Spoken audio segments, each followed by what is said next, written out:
Bonjour, XVIIe siècle, Malherbe, les heureux succès de la Régence.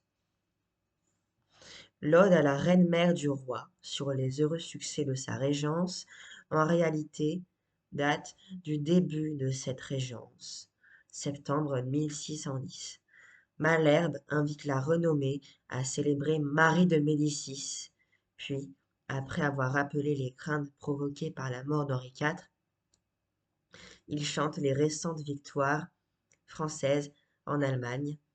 Enfin, dans les dernières strophes que voici, il aborde trois thèmes qui lui sont chers: la discorde, la paix, sujet traité déjà avec beaucoup plus d'ampleur et d'originalité dans la prière pour le roi, et la rare valeur du don poétique.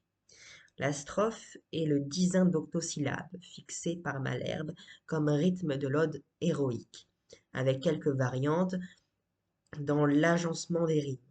Ici A, B, A, B, C, C, D, E, E, D. On notera l'importance de la technique dans ce lyrisme formel. Assez de funestes batailles et de carnage inhumain ont fait en nos propres entrailles rougir nos déloyales mains.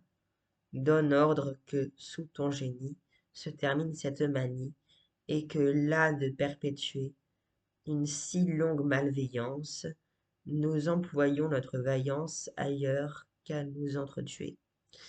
La discorde au crin de couleuvre, peste fatale aux potentats, ne finit ces tragiques œuvres qu'en la fin même des États, d'elle naquit la frénésie, de la Grèce comme l'Asie, et d'elle prirent le flambeau, dont ils désolèrent leurs terres. Les deux frères, de qui la guerre ne cessa point dans le tombeau. C'est en la paix que toutes choses succèdent selon nos désirs, comme au printemps naissent les roses, en la paix naissent les plaisirs. Elle met les pompes aux villes, donne aux champs les moissons, faire, et de la majesté les lois til. Appuyant les pouvoirs suprêmes, fait demeurer les diadèmes fermes sur la tête des rois.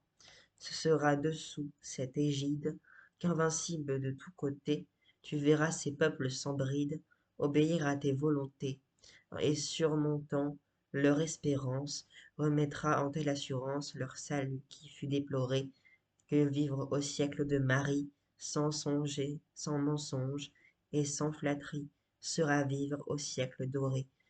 Les muses, les neuf belles fées, dont les bois suivent les chansons, rempliront de nouveaux orphées la troupe de leurs nourrissons.